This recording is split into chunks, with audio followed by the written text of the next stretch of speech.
Whoa, we're back with some Bleach Soul Resonance, and we're coming right in on our GRIMMJOW fight showcase. This is a B0 GRIMMJOW. This is one of my first times using this character. I'm probably going to say that a lot, just because, I mean, it's the truth. I wanted to come in here with an imperfect rotation, so we got a basic idea of what GRIMMJOW looks like.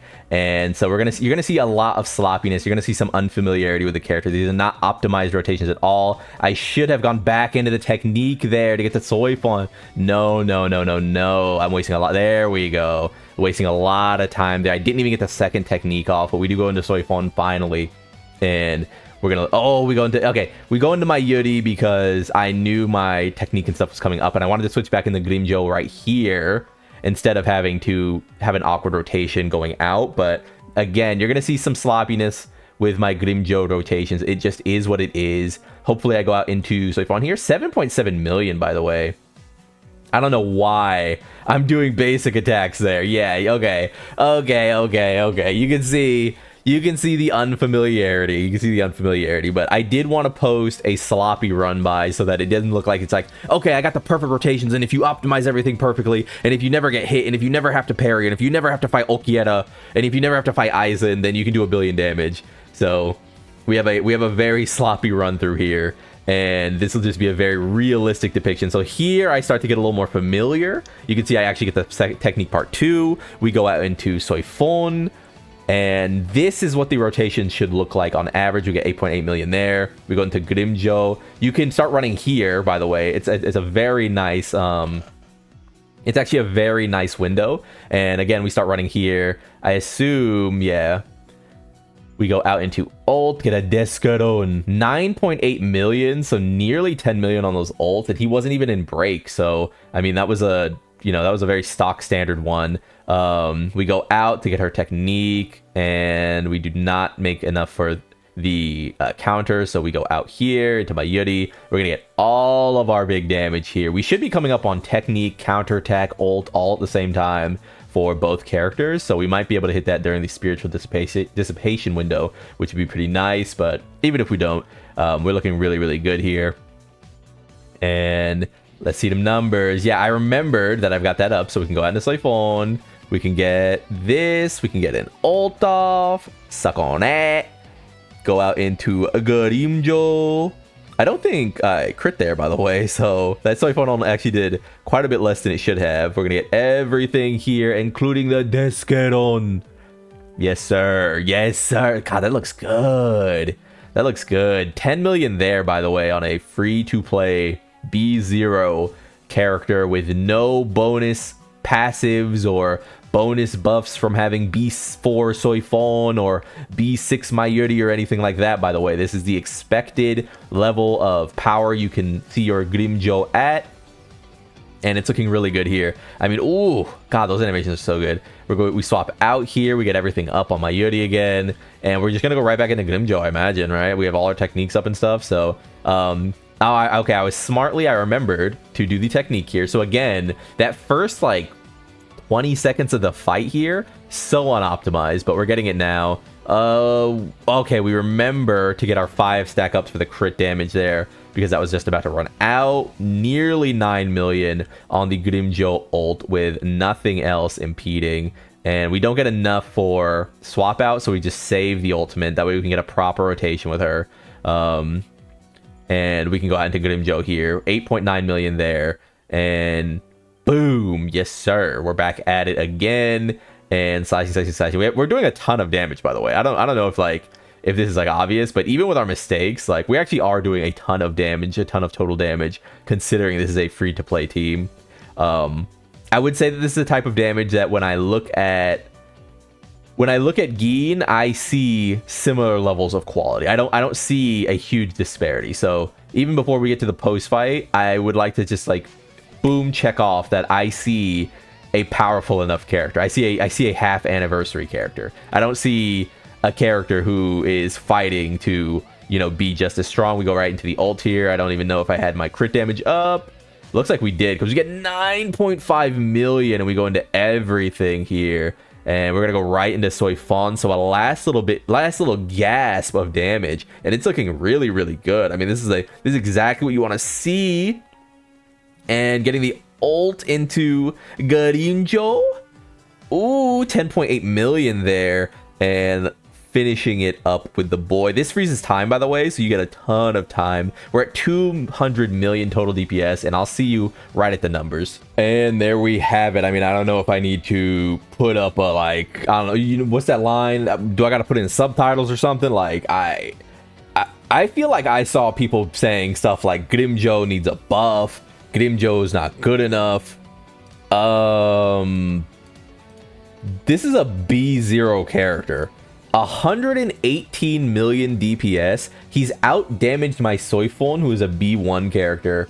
And I mean, I feel like my rotations were scuffed. I mean, I probably mention it, you know, a bunch of times during the actual run, but this is one of the first times I'm really even using the character. I have not just sat around grinding rotations. Shout out to the lab monsters, of course, who did grind the rotations beforehand, but this is a scuffed run. This is me getting used to using the character for essentially the first time. I've just been autoing with this character up until now, and arguably, again, this is the hardest team in the game to optimize. Soi Fon is really tight and switchy.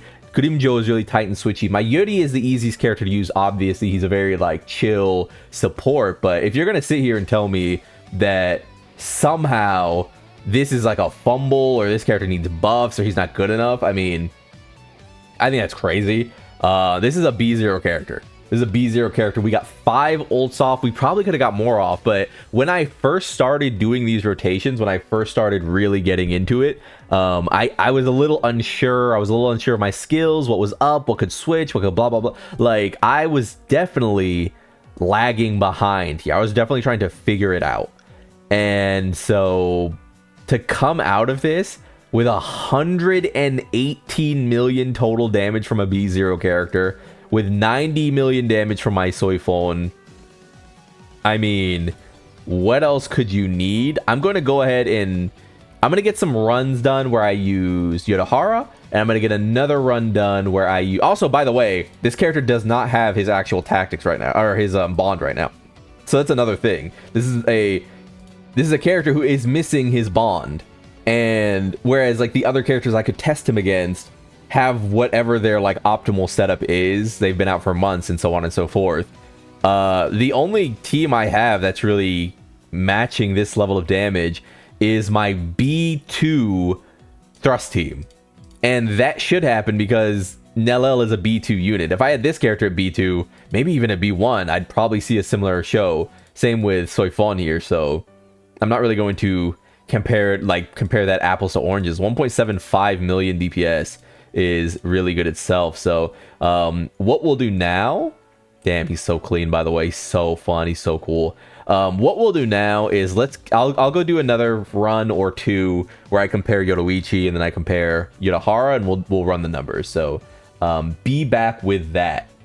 And here is our second fight result. We end up with 174 million total damage, 1.45 million DPS, and GRIMMJOW at a bit less of a full clip, Soi Fon at a moderately less full clip, and Yodahara doing a bit more damage than Mayuri to complement. So not one of those situations where it's like, okay, you need Mayuri, you need Soi Fon, and GRIMMJOW becomes a character. I do think very respectively, GRIMMJOW ends up being a character even on his own merit, but the run does become a bit more awkward, obviously, because Yodahara just takes up that little bit much more time, and when you're running at B0, running at B1, maybe even running at B2, you're going to really feel Yodahara using that little bit more time. Reminder, by the way, this is not a B2 Yodahara, so this isn't even as good as it could be because he's not providing that extra debuff support with his technique. So if you have a B2 Yodahara, your damage is going to go up and up and up because you're going to have that little bit more percentage. But we still get 4 ults off with Soi Fon. We get 5 ults off with GRIMMJOW, that Desqueron. So not the worst. It's not like, oh my god, what an awful character or anything. But yeah, you could definitely see it's a step down, right? You can see the step down. So I think lastly what I want to do, instead of doing like a Yoruichi run, because we've seen the Yoruichi in previous videos, last thing I want to do is replace him with Aizen and see, well, what if you don't have Soi Fon at all? So what if I don't reroll, etc., etc.? And I'm actually just gonna pause and come back.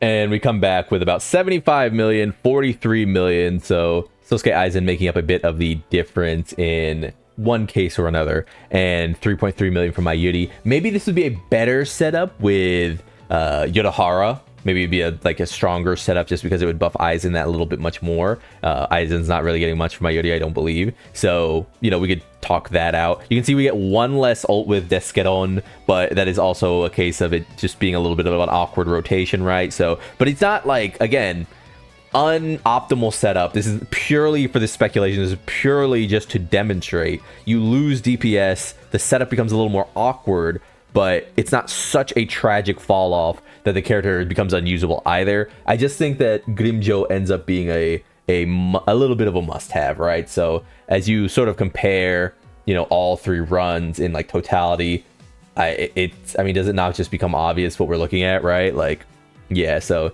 there are the runs. There are the runs. There are the runs.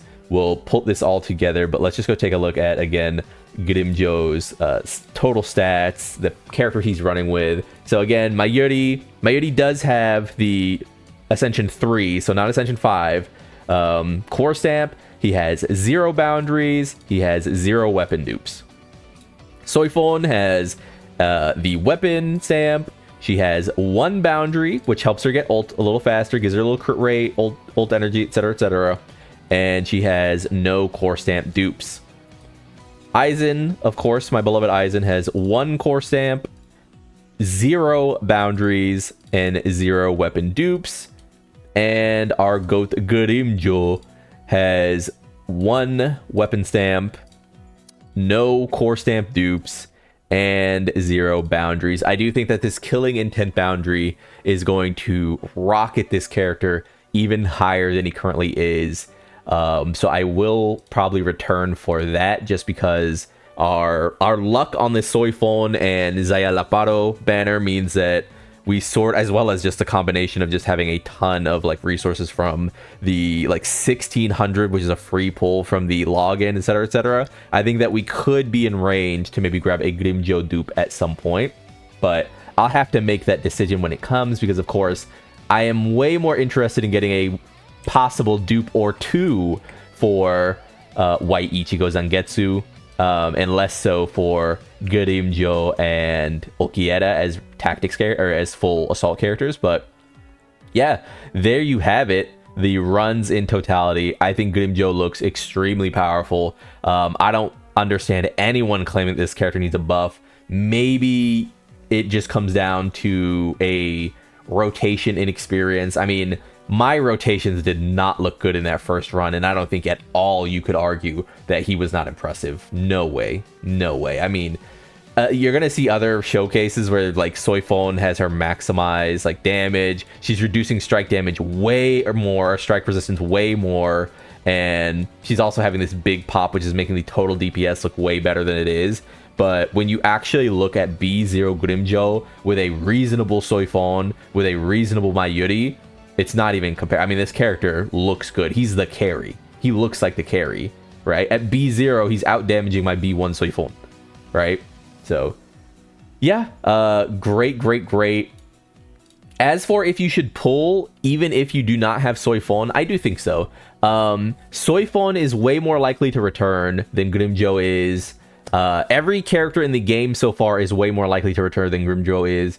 And that includes even Nellel, and Nellel has not been back. So if you thought, like, Nellel has not been back, let me repeat that one more time. Nellel has not been back, and she is our only major celebration character so far. So take that as you will, not to like increase your FOMO or anything, but I do think that if you miss GRIMMJOW, you're probably missing the only strike DPS we're gonna get on his level for a while. I mean, at some point I'll make a video just talking about the characters we could be getting soon, the roles we could be getting soon, and I don't think strike DPS is coming back for a long time. Now that we've seen the tease of who's coming next, I think we're gonna be getting a strike support. I think we're gonna be getting a slash tactics, and I mean probably a slash support at some point as well.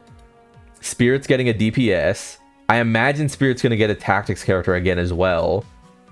I mean, at that point, GRIMMJOW could get replaced, quote unquote. But like, isn't that like 5 characters away?